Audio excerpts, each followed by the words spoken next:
So I have a confession. I have found myself chasing the YouTube analytics and trying to reach more people, trying to find that video that will click. And I have allowed myself to get away from what I set out for this channel to be. So there are several great carving instructors that you can find here on YouTube. And I hesitate to even name any because I'm going to forget somebody. But off the top of my head, of course, there's Doug. There's my buddy Johnny. There's Jerry McNulty. Of course, there's Gene Messer. There's also guys like Roger Stiegel, Eric Owens. All have their own styles, all have tons of great information. And when I first started, my idea was to do something a little bit different. And here lately, I haven't been doing that. So I'm going to drop back and punt and change things up for the next little bit. If you like it, I'd appreciate you letting me know. If you don't, well, you know, maybe it's just not your cup of tea, and that's fine. But for the next little while, things are going to be a little bit different around here. And you know, with that said, let's move along to what we're going to talk about today. So we need to define what I want from this channel, right? Well, my original idea, my original intent was to try to develop a channel that would help that beginner to intermediate carver progress to a higher standard. And this is not meant to be derogatory in any way. I hope nobody takes it that way. There are several, for lack of a better term, beginner-friendly tutorials out there. That doesn't mean they're not good carvings, not by any means. But if you were to go to a wood carving show, a competition, you would see a lot of these on the beginner and some some of them on the intermediate table, because that's all that person feels comfortable doing. I want to give you the tools to help you flex your creative muscles, to stretch beyond that, to find a way to put your ideas onto paper and to translate that into wood to make something a little bit more, if that makes sense. So with that in mind today, and probably for the next several videos, we're going to start from ground zero. Now, over the past couple of days, I've sat down and sketched up this pattern right here. And I'm going to get ready and bandsaw that out and show you how I take this to a finished piece. Now, if you want to follow along with this one, I'm going to include a link to this pattern down below. Look down in the description.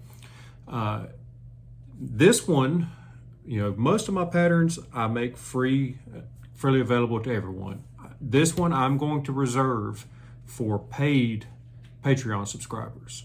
The reason for that is this pattern took a fair bit more effort, a good bit more time in trying to figure out what looked right. And I think those of you who are in that group, the paid subscribers, probably deserve a little something extra. So if you want it, it's as little as $1 a month. But this is what we're going to be working off of for the next little bit. If you want to create your own patterns, here are two great resources that you need to go out and get. Human Proportions by Christopher Hart. This book is fairly dense, but it gives you all the information you need on how to figure out proportions for your patterns, where things should be, how they should, how those arms, how far they should extend, where they should bend, stuff like that. That is an incredible resource. and then this David Antrim book on how to draw cartoons. You know, we're caricature artists, or at least I am, and I figure most of you who are following along with this channel probably are too. So that is inherently a little more on the cartoony side. This book will give you great ideas on how to transition those drawings into more of a cartoon type look. Highly recommend you pick those up, especially, well, I'm just going to recommend that you do it anyways. Like I said, we want you to flex those creative muscles and push beyond whatever self-perceived limitations you might have. A lot of you are going to say, I can't draw. Obviously, I can't either. And it took me a lot of work to get to this level of crap. But you don't have to be a master with a pencil and paper to be able to be a good wood carver. You just need to get something to get you in the ballpark. When you take this thing to the bandsaw, you're not going to come out with a piece that's rough out ready. It's not going to be to where you can just make a few cuts and call it a finished product. It's going to take some work. So I just need something here on paper that can get me in the ballpark to where I can grab my tools, my knives and chisels, and go to work and be able to coax this out of the wood. So that's the next step. Hope you stick around for it. All right, so back from the bandsaw, and this is what I'm left with here. Now, if you were to just walk over to a table and pick this up, probably have a hell of a time figuring out what's supposed to be what.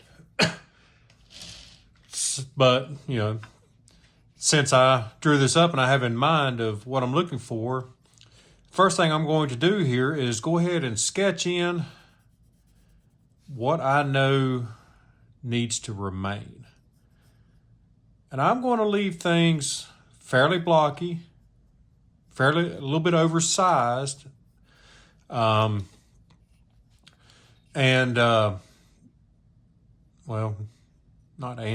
that's pretty much it. It's going to be blocky and oversized at this point in the game. That elbow's going to be right about there somewhere. Maybe something. Yeah, that's too high. That's looking better. Something like that. And of course, this leg needs to go away, as does this one. Now, you can use whatever tool you'd like for this. The tools I'm going to use most of all, or most for this stage, are going to be this soft V. This is a 1/2 inch soft V. Really any kind of gouge with a round bottom. If you have a number 9 or 11 that's fairly large, that'll work just fine. The other thing I'm going to use is a fairly heavy knife. This is a standard Badger State rough out knife, and of course I've got my Cutty Sark blade of theirs as well. Both I feel confident in taking some pretty heavy cuts with. And then the last tool I'm going to use at this stage is going to be my 1-inch eraser. And for those of you who have been around here on this channel for a little while, you've seen me or heard me sing the praises of this tool quite a bit. This is probably my favorite rough out tool. And as we get into this, I'm going to show you why. But first thing I'm going to do before I really dig into this too much is I'm just going to take a knife and I'm going to knock off some of these hard edges. And I'm going to go ahead, before I dig too far, I'm going to mark off my nose right there, and then the pom-pom on his hat is going to be about right there. just so I know to stay away from, steer clear of those areas. These cuts here do not need to be delicate. I'm just getting wood gone as quickly as possible. And at this stage, I'll also, a lot of times, kind of go against the grain and carve uphill, just kind of wedge some of those pieces off. Now, I would not do that with a delicate detail knife. That's just asking for trouble. But if you've got a pretty beefy blade where you can kind of wedge in there and just pop those pieces off, you can make short work of this. And it should go without saying, of course, this thing is oriented with the grain running vertically. One, it's going to make it a lot easier to carve, and two, it'll give it some structural integrity in those legs and whatnot.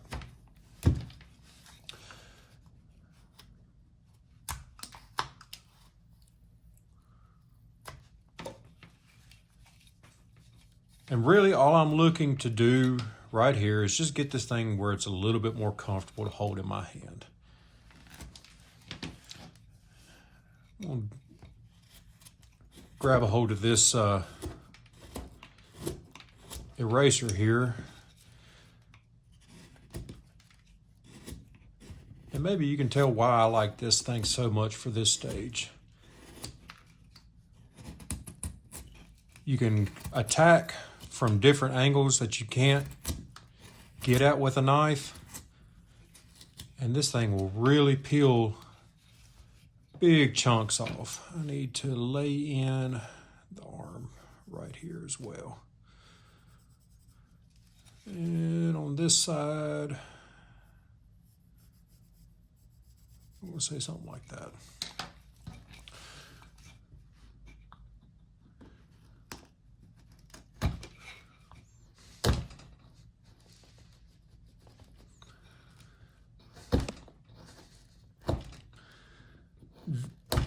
This stage is not the time to be cautious. We just want to get this wood out of here. If you're, of course, used to carving rough outs or maybe even smaller figures, you may want to stop and think about these cuts a little bit more. If you haven't done much in the way of these larger figures without, having the rough out assist. And that's part of why I'm doing this video is, I've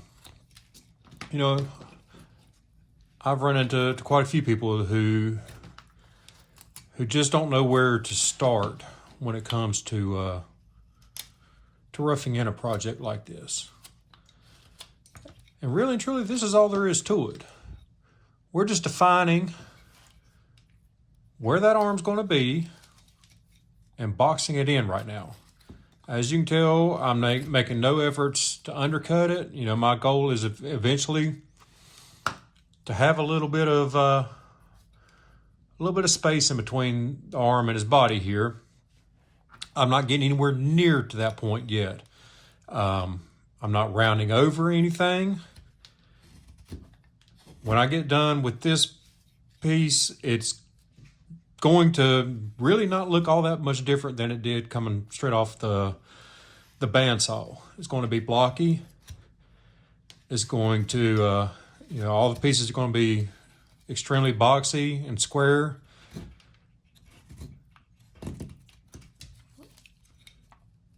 But that's a critical step. If you try to dive in and start detailing too early right now, you're going to back yourself into a corner that you can't get your way out of. But if I get all of these pieces laid out correctly, first and foremost, when I go to do that detailing work, it'll all be in the right spot. And it's just a matter of, cleaning things up and getting the proportion, finalizing the proportions, getting everything where it needs to be. And it's really not that hard. This is not, a project like this is not something you should be afraid of. I can promise you, if you can do any like simple little bear project, or the little flat plane men like I did a couple of weeks ago, if you can do that, you can do this. It's just a change of scale, really and truly. I want to get this arm, as you can see, it's going to be reaching back behind his body. So I need to get this area isolated. That way I can start,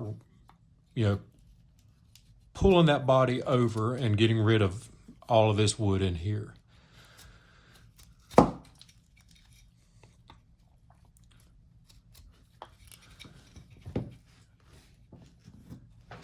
And because I'm carving on, trying to do this on video,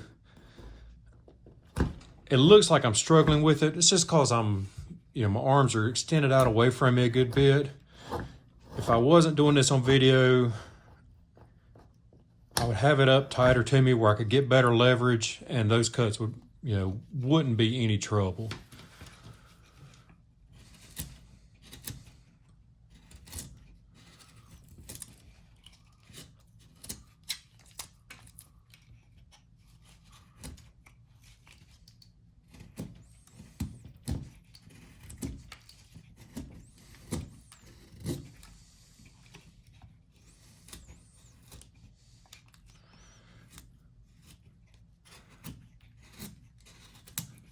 And I always have to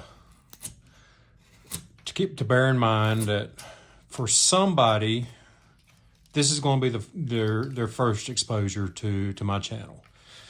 So for those of you who are new here, who haven't seen any of my videos before, this is the 1-inch eraser offered by Badger State Blades.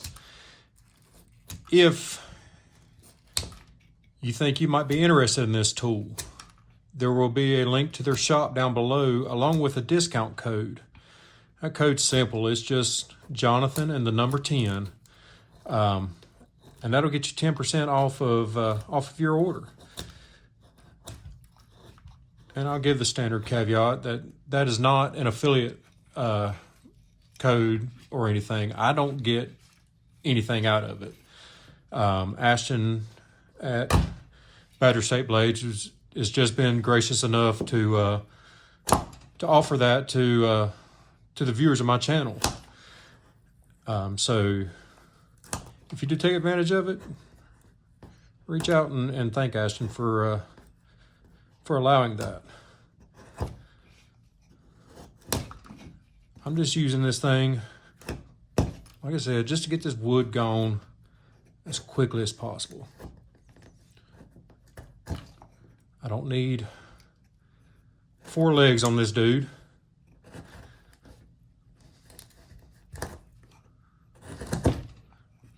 And one thing I like about this tool, I can use it almost like a stock knife.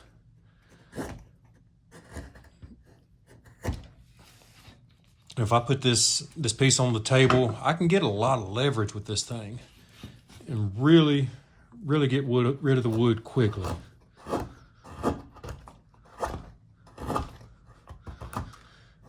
Whereas I would, in that area right there, with just a knife, I would struggle.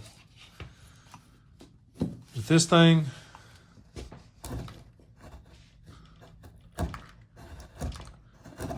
it honestly, is extremely efficient and extremely easy to do.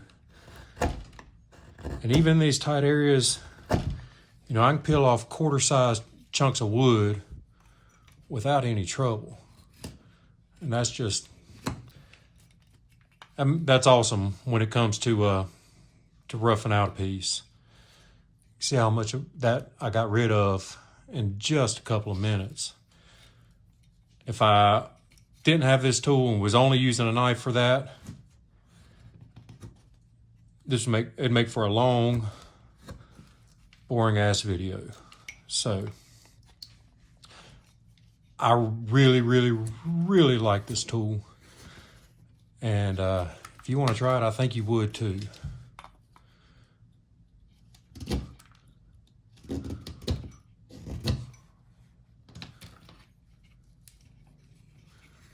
I'm just going to continue to isolate that arm.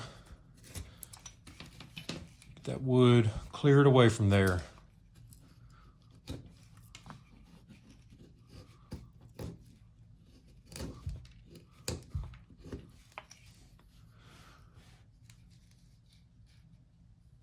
Can you kind of see how he's starting to take shape?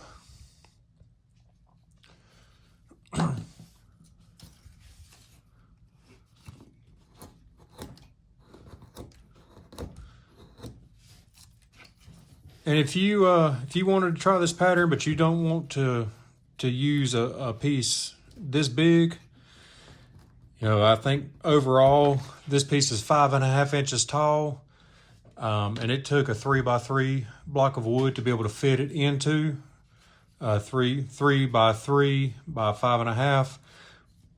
You could easily shrink it down and fit it onto a slightly smaller piece of wood if that's easier for you to handle.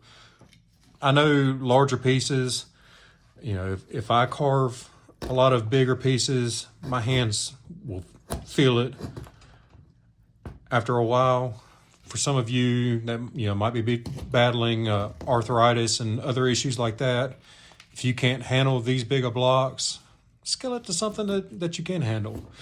Or better yet, design yourself a pattern that will fit into a block of wood that you feel comfortable using, and go to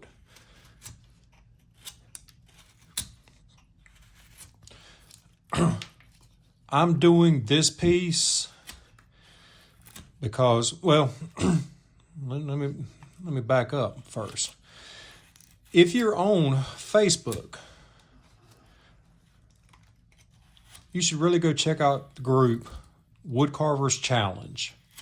Just look up that Woodcarvers Challenge. It's a group, and all it is there's a little over 1,000 of us in the group at this point, but not nearly all of those are active. But every month we get issued a new challenge, and if you're able to, all you gotta do is upload a pic of your interpretation of that challenge, and we vote on it at the end of the month. And whoever gets the most votes gets to issue the challenge for the next month. So the most recent winner issued a challenge of adding motion to a carving. And adding motion is not the easiest thing to do. Because, of course,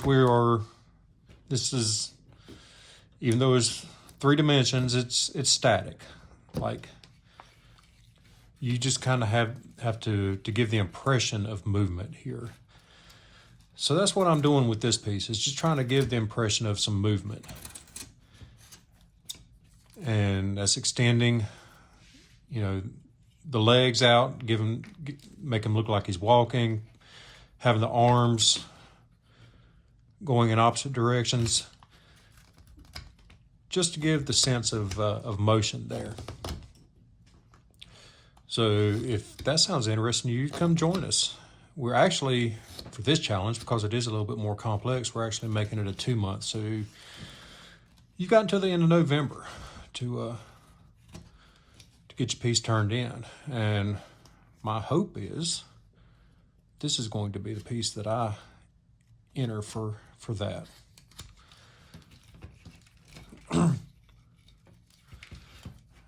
we need to get this leg gone as well. Get rid of some of these wood chips so they don't get in y'all's way. And I'm just gonna treat this one just like I did the other one. I just want it gone, so we're not gonna be gentle about it.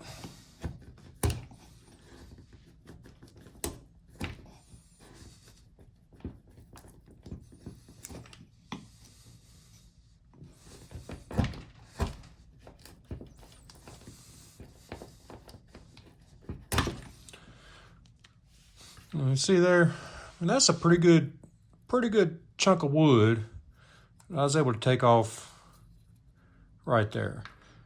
I would have a hard time getting into that area with a knife. You know, this knife here, and I've roughed out a lot of pieces with it, but you just run out of room. No matter how good the knife is in a tight spot like that. That's where this thing really, really shines.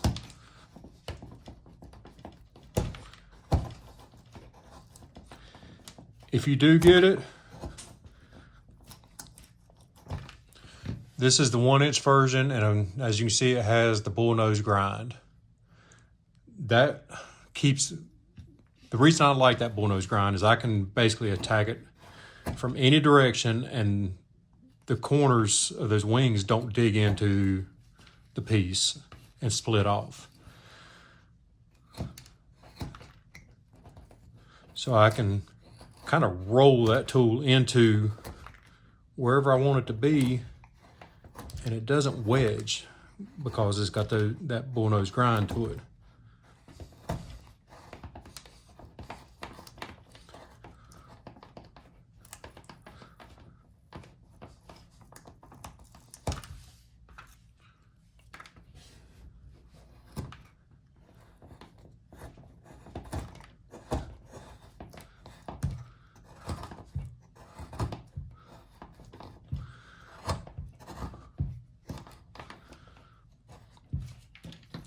One other thing I didn't mention, if you want to try designing your own piece, on this one I did a front and the profile view that I bandsawed out. You don't necessarily have to get that.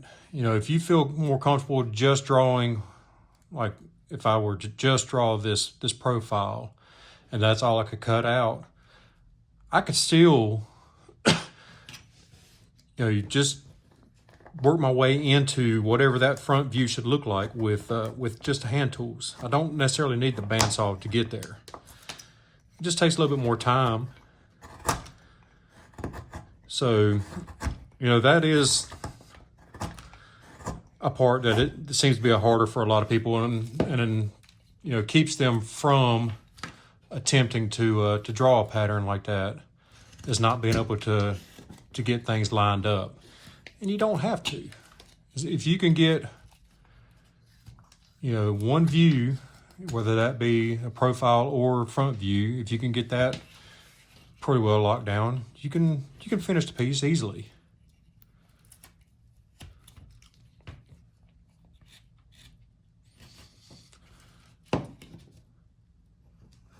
Matter of fact, and I have never taken one of his classes, so if you maybe have, you can correct me on this, but from the pictures that I've seen, if you take Chris Hammock's design class, that seems to be, by and large, the way it's done in that class. You only do one view, and then you use the tools to kind of sneak up on the three dimensions.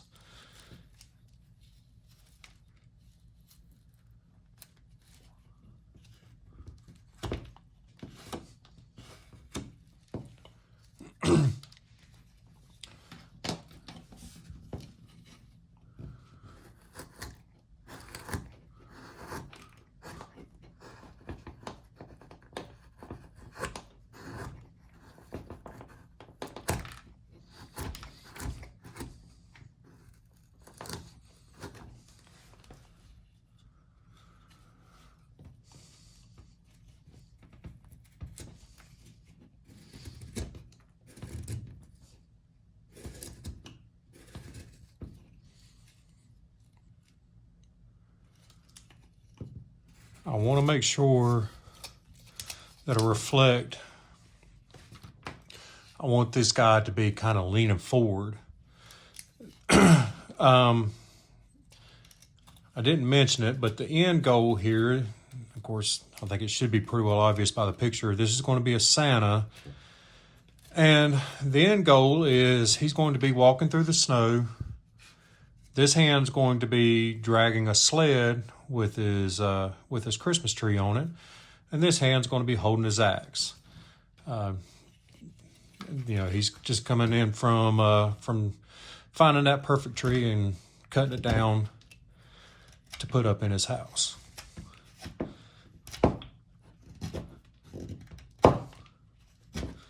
I did a piece similar to this a few years ago, and I really liked it, but I did enter it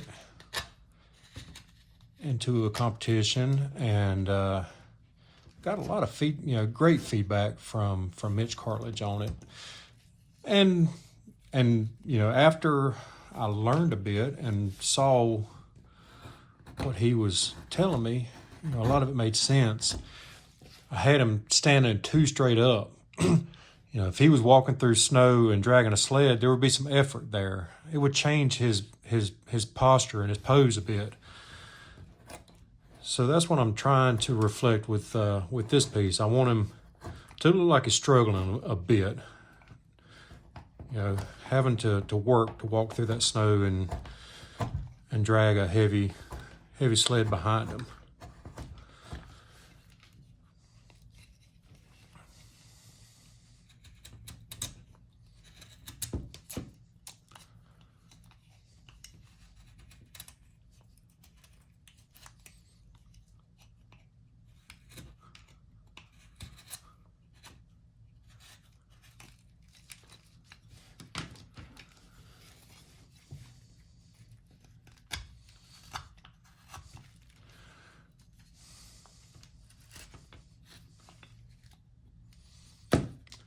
I'm just going to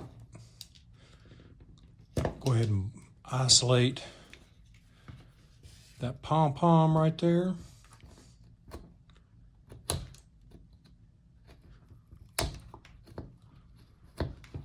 There we go. And I'm going to carefully isolate that nose as well. I have an idea on the nose here. We'll see if I can accomplish it.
All right, so we're about a half hour into this project, and that's what we've got. I think that's close enough to call for today. I just wanted you to be able to see how I would rough in a piece such as this. This is a little bit more complex design. It's still not super complicated, but it is a little bit more complex design than a lot of standard projects that that you would see on my channel or many others. But you know, if that's something that you have in mind that you would like to attempt, basically this is step one. Next video, we're going to take this and just progress farther, continue to box in these features, and then we'll start to shape things a little bit. But that'll be in the next video. So until then, if you like this new approach, if you like this little bit changes in format for the channel, let me know. I would appreciate any comments, any feedback that you have. As always, I really appreciate those of you who hit that like and that subscribe button. If you wouldn't mind doing that, it really helps out the channel. And until next time, hope you keep your knife in the wood, and above all else, happy carving. Bye.